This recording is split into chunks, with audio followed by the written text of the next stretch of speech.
नमस्कार, मैं हूं फरहान। आप देख रहे हैं नेक्स्ट 9 न्यूज नेशन। पंजाब में सिमरनजीत सिंह मान की जीत। कहा जा रहा था कि पंजाब की कानून व्यवस्था ध्वस्त होने के कारण भगवंत मान की जो सीट थी वहां आम आदमी पार्टी को हार का सामना करना पड़ा।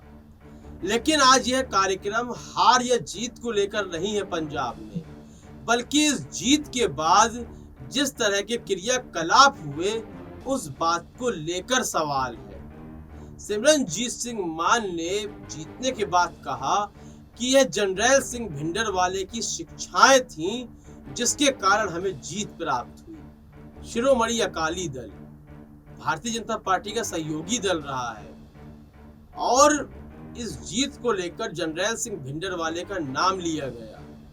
देखिए, आपको याद होगा कि यदि देश के भीतर किसी मौके पर एक पटाखा फूट जाता था किसी मुस्लिम के द्वारा, तो वहां पर भारत की जीत या पाकिस्तान की भारत की हार या पाकिस्तान की जीत का नैरेटिव निकाला जाता था और कहा जाता था कि पाकिस्तान की जीत का जश्न मनाया जा रहा है। मुझे नहीं मालूम इस बात की सत्यता के संबंध में मैं कुछ भी नहीं कह सकता कि वह पटाखे पाकिस्तान की जीत को लेकर फूटे थे, भारत की हार को लेकर फूटे थे या अन्य कोई कारण था। हो सकता है यही कारण हो सकता है कि कोई अन्य कारण हो, मुझे नहीं मालूम। मैंने उन लोगों से बात नहीं की, लेकिन अंधभक्त एक्टिव हो जाते थे और जाकर पिटाई भी करते थे और कहते थे कि देश के भीतर भारत विरोधी कार्य बिल्कुल नहीं होने देंगे। लेकिन आज मुझे उन अंधभक्तों की याद आ रही है।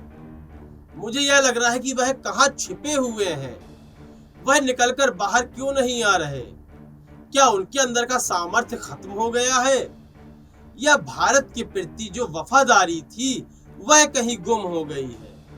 यह सवाल मेरे हृदय में उठ रहा है।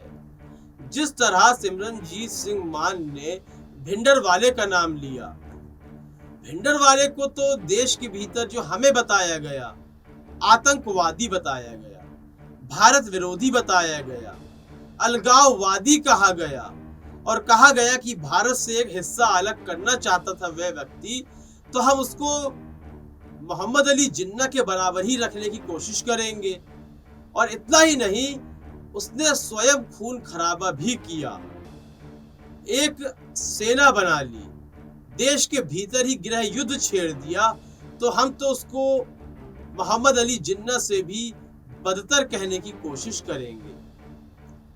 लेकिन यह अंधभक्त आखिर कहां गए जो सिमरनजीत सिंह मान को घेर नहीं रहे। वह एक आतंकवादी की शिक्षाओं को लेकर प्रदेश में एक सीट पर चुनाव जीतता है और वह अंधभक्त विलुप्त हो जाते हैं।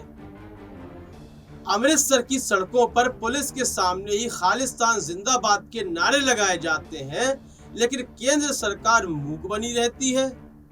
वह केंद्र सरकार जो राष्ट्रवादी सरकार है, जो एक पटाखा फूटने में एनएसए या यूएपीए लगा देती है व्यक्ति के ऊपर, एक बयान देने में बयान को भारत विरोधी बता दिया जाता है, जहां पर किसी आतंकी का नाम ही नहीं लिया जाता, बल्कि इस देश में खालिस्तान समर्थित नारे लग रहे हैं और यह सरकारें भी चुप हैं और वह अंधभक्त भी चुप हैं जो देश की पूरी बागडोर अपने हाथ में लिए हुए थे, जिनके कांधों पर देश की सुरक्षा एवं सेकुलरिज्म और देश की अखंडता टिकी हुई थी। वह कंधे आज कहां गए, कहां गायब हो गए वह लोग? सिमरनजीत सिंह मान को पकड़िए, उनकी लिंचिंग कीजिए, यूएपीए एनएसए लगाएं, उनके घर में बुलडोजर चलाएं, लेकिन वह लोग कहां फरार हो गए? यह सवाल बार बार हृदय में उठ रहा है कि देश के भीतर ही खालिस्तान समर्थित नारे लगाए जाते हैं और अगले दिन ना ही समाचार पत्रों में इसका कोई जिक्र होता है और ना ही न्यूज चैनल के प्राइम टाइम में इसको मुद्दा बनाया जाता है। यहां तक कि सिमरनजीत सिंह मान ने यह भी कहा कि सेना कश्मीर में मुसलमानों की हत्या कर रही है। ये देखिए राजनीति शुरू हो गई, मुसलमानों का नाम लेकर अपने हक में करने के लिए उन्हें ये राजनीति शुरू हो गई। लेकिन उन्होंने सेना पर आरोप लगाया, यह मुख्य मुद्दा है।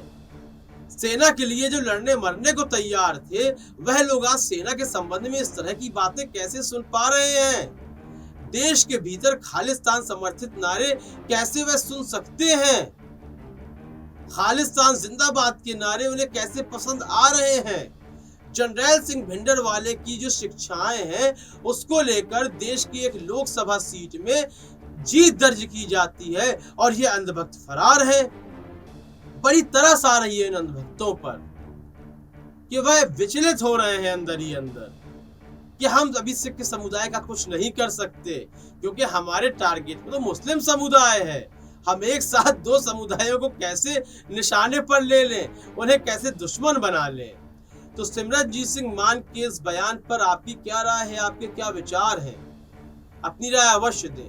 कार्यक्रम को लाइक करें, ज्यादा से ज्यादा शेयर करें और चैनल को सब्सक्राइब अवश्य करें। तब तक के लिए इजाजत दीजिए। धन्यवाद।